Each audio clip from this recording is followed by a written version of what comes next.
Hey, it's Marcos. Today, me and Sentai Guy are going to be talking about Kamen Rider OCs, the original characters, specifically coming from the Kamen Rider Amino. Me and him did do a video a long time ago discussing some other Kamen Rider OCs from the same place, but there's a continuation, well, for my channel, so let's have Sentai Guy introduce himself.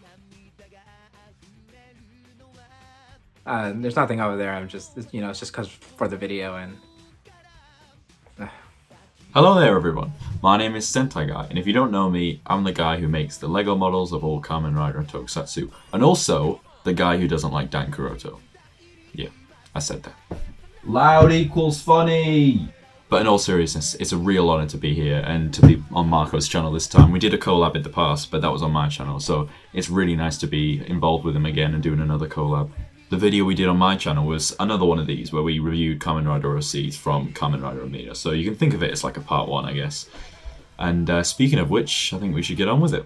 I'll be honest, having any kind of art immediately grabs my attention when it comes to OC stories, especially if the art is this good. Here's Kamen Rider Accolade by Momo the...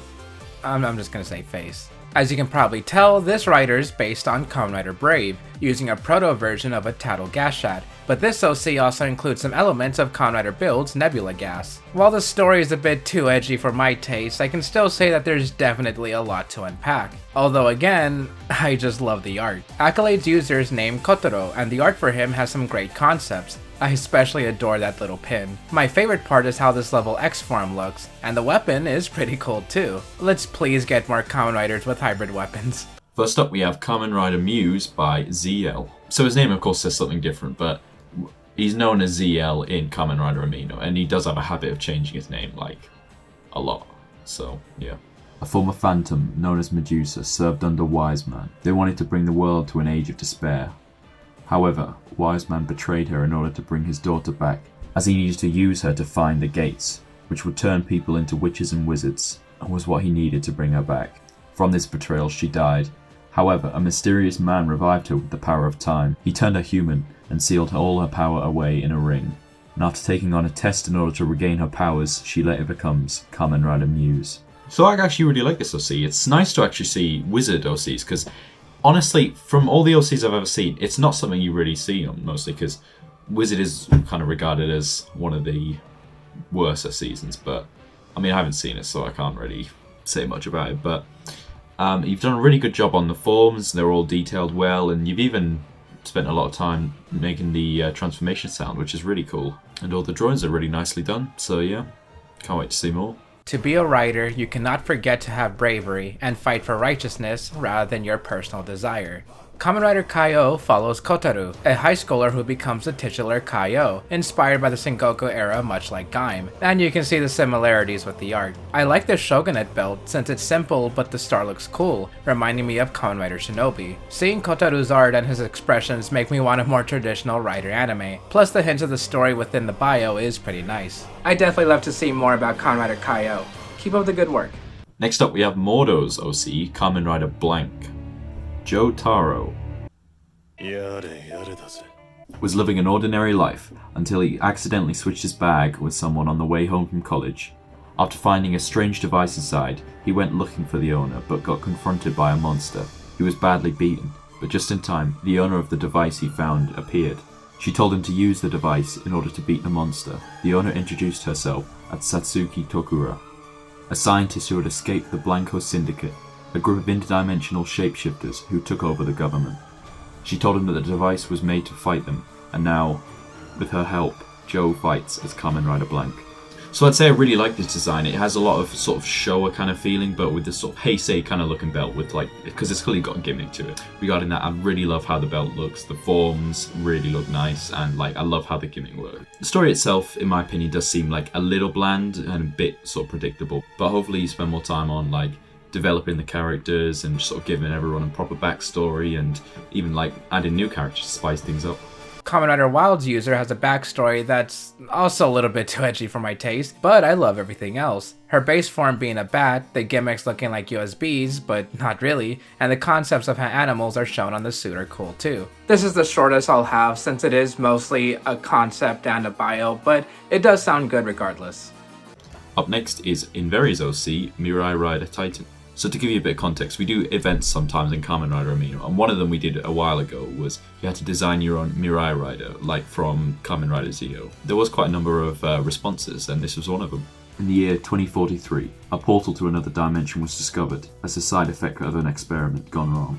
The company that funded it, Kinnovation, tried to hide it by shutting it down. However, interdimensional beings came out of the portal called Gastalts.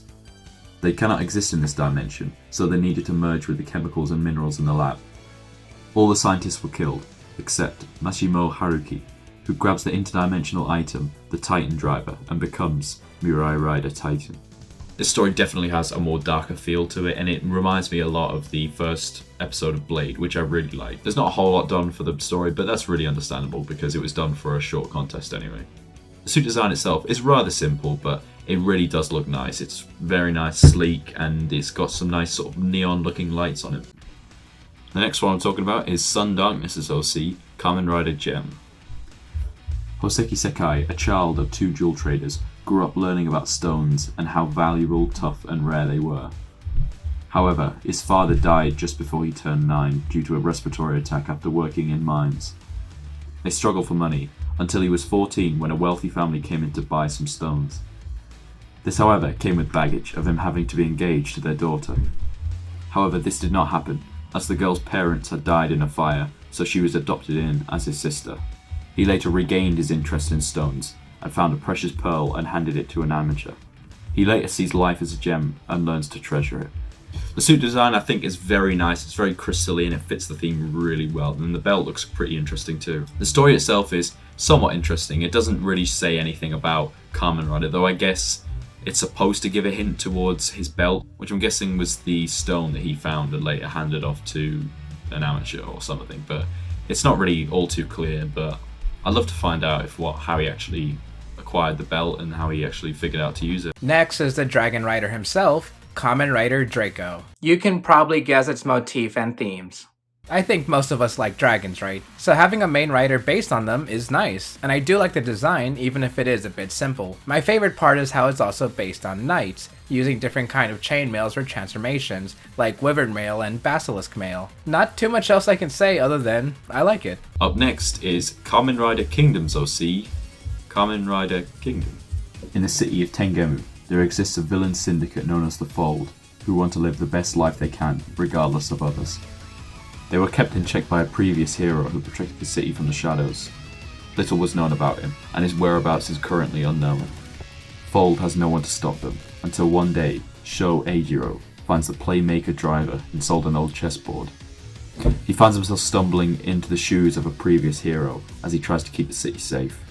So I think the world building you've done there is really fantastic, and I love the idea of riders based on chess pieces, with multiple other riders planned by the looks of it. Kamen Rider Nexus has us look into the multiverse with the primordial Nexus. A Nexus must find a new host, and the story has Tetsuo Ishii, a riot trooper in training, to become Kamen Rider Nexus. That's a lot of Nexus. He uses a Jiku driver with elemental cards. I like the character bio and the suit designs remind me of Legend Hero for some reason. That logo is clearly inspired by Yu-Gi-Oh! Zexal, right? Or Zeal. Whatever, you know what I mean.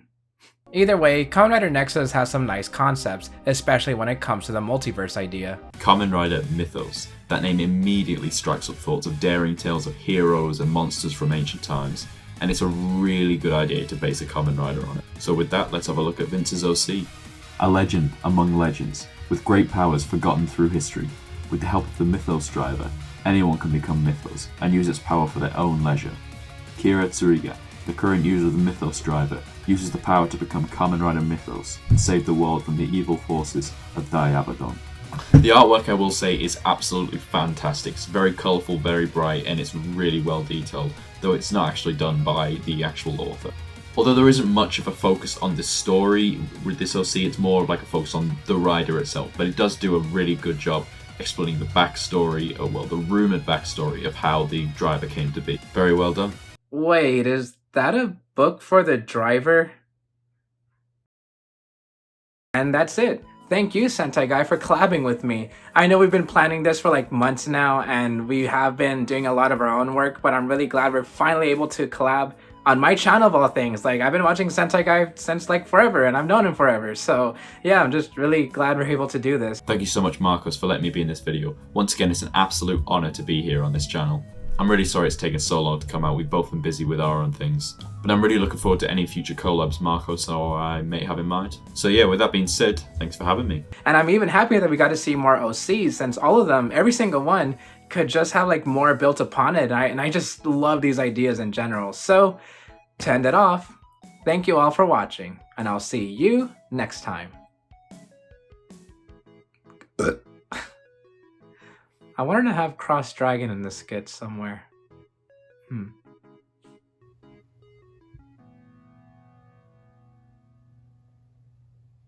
Hey, it's me, Cross Dragon.